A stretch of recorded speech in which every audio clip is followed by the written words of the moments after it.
Hi, I'm Jennifer, and I wanted to do a sequel to How Not to Get Ridiculed by an Atheist. So consider this How Not to Get Ridiculed by an Atheist Part 2. There we go, 2.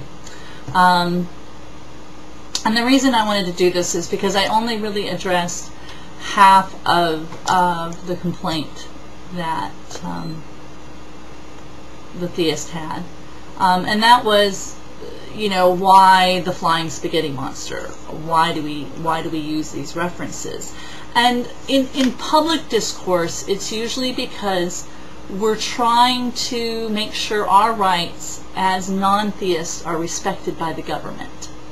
And it's really hard, I think, for believers to understand why non-theists don't want the government involved in prayer. And it's not simply that we're offended by prayer, because we're not. Pray all you want. Does not offend me. The name of God does not offend me.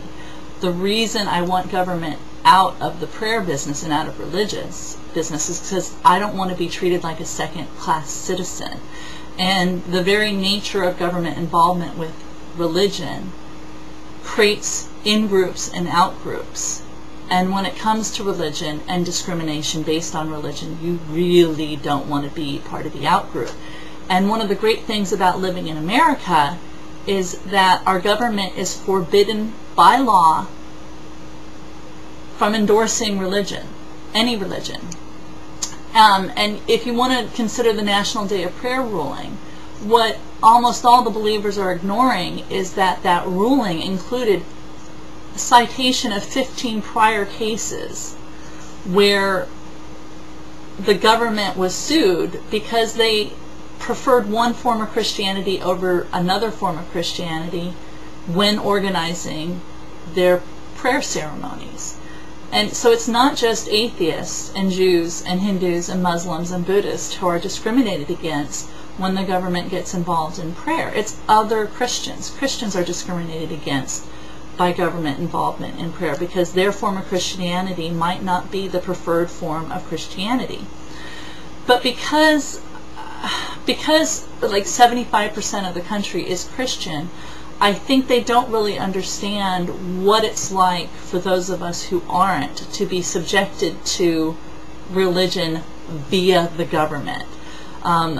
Things like mandating the Pledge of Allegiance, which I really like the original one. But the inclusion of under God excludes me. Instead of being a pledge that unites everybody, it excludes people. The same thing with in God we trust on our money. It's exclusionary. And I realize that for people of faith, these things might be comforting. But for people like me, they're exclusionary. And I don't believe my government should be excluding me from anything on the basis of my religious beliefs. And it's in this context that you'll find in the public debate humanists coming up with things like, or free thinkers and atheists coming up with things like the flying spaghetti monster and invisible flying pigs.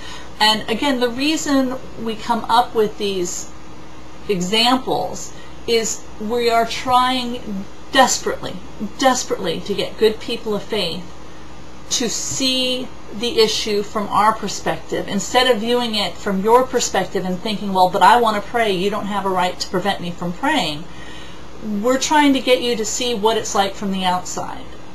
And so we're coming up with these examples so that you can try to understand if the government was endorsing the flying spaghetti monster or was endorsing the concept of invisible flying pigs, then you as a Christian would not like that. You would feel ostracized and excluded if the government put flying pig images on its money. You would. And we're not, again, trying to ridicule you by doing this. We're trying to get you to understand our perspective, what it's like to be excluded from the government through the government's use of religion. And that's pretty much it. You know, and I wanted to just I've been meaning to follow up with this for a while because I didn't touch on that because I only had a limited amount of time. But a big use in the public sphere of these ridiculous examples is an attempt to get people of faith to understand what these public expressions, government-sponsored expressions of religion, are like to those that are excluded from them. Yes, they're comforting to you, to us, they create us, they mark us as an out-group, and that's not acceptable for the government to do. So I hope you understand this. We're not trying to be rude. We're not trying to ridicule you when we use these things in a public debate. We literally are trying to get you to understand what it's like to be on the outside. And the only way we can do that is to give you a hypothetical for you to consider of what it's like to be on the outside. Thanks. I hope that explains things.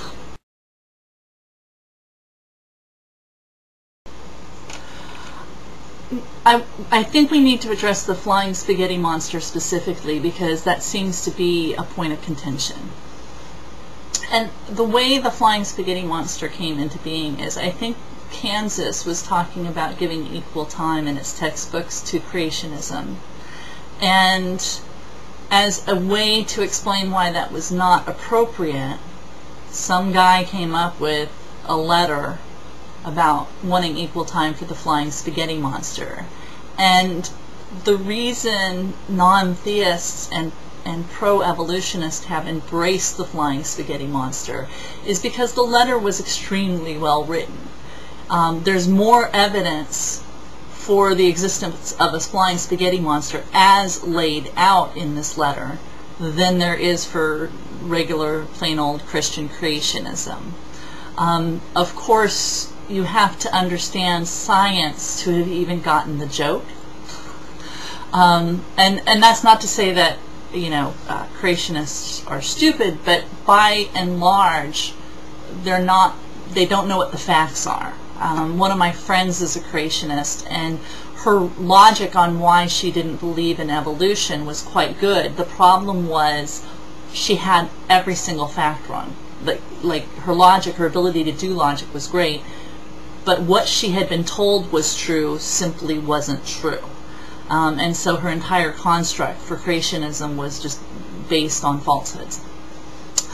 And this is why the flying spaghetti monster was created, was to show that if you're going to open the door for religion, teaching religion in a science classroom, which is completely inappropriate, then you need to open the door, to be fair, to all religions. And the letter of the flying spaghetti monster explains, you know, talks about global warming and about how the reduction of talking like a pirate equates to the increase in global warming. It's a very, very funny letter if you ever bother to read it. And I do recommend it for people of faith who are wondering what this flying spaghetti monster thing is all about. It was about the attempt to introduce creationism in public schools. And it's a really great letter. It's really funny. You do have to be educated to understand it, though. But for those of us who know what evolution is, we thought it was really funny because it is ridiculous. The flying spaghetti monster is absolutely ridiculous. The idea that the increase in temperature is inversely related to the reduction of people speaking piratese is obviously ridiculous, but you can show there's a correlation, but that doesn't mean there really is a correlation. Anyways, that's what the flying spaghetti monster is about. And again, it was generated as a response to keep religion out of science classrooms. We don't have a problem with people being creationists. What we don't want is you forcing your religion on our children in a publicly funded, government-run school. You don't try to do that, we don't come up with things like flying spaghetti monsters. Live and let live, baby. Bye.